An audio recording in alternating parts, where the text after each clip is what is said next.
అది వద్దులే కానీ 85 అవుతాయి. 119లో 85 మంది మేమే కదా, ఇంకా సేఫ్ ఉన్నాం కదా. ఇంకోటి మీ బీజేపీలో ఎంతమంది ఉన్నారు?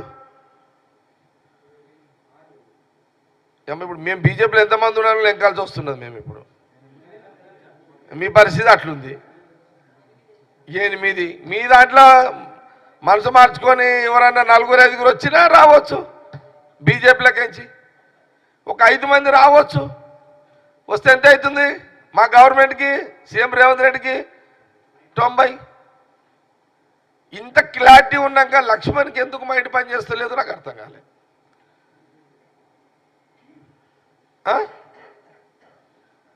లెక్కలు క్లియర్ ఉన్నాయి కదా.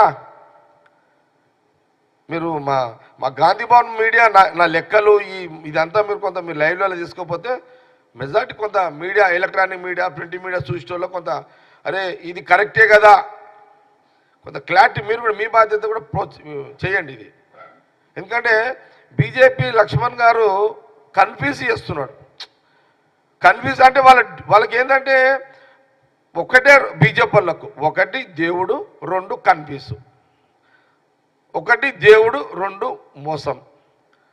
ఒకటి దేవుడు, 3 ఇంకోటి అబద్ధాలు. దేవుడి పేరు మీద ప్రజలను మోసం చేస్తారు, అబద్ధాలు చెప్తారు, చీటింగ్ చేస్తారు. అది కలిసి వస్తున్నది వాళ్ళకు కూడా. లక్కీ ఫెయిల్ వస్తుంది బీజేపీ వాళ్ళు కూడా.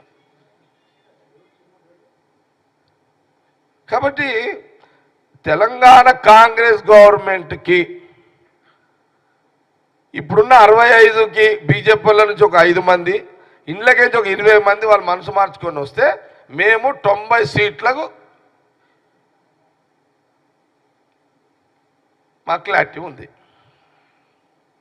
ఎవరైనా పాలిచ్చే దూడనే కదా. ఒక వ్యవసాయదారుడు ఎవరిని చూస్తారు?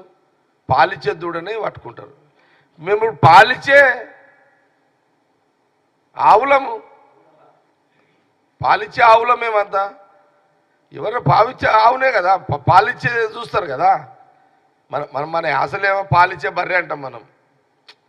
అట్లా అది క్లియర్.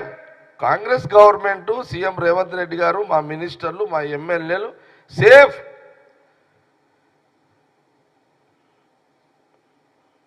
కాబట్టి కాంగ్రెస్ 5 ఏళ్ళు మేము 5 ఏళ్ళు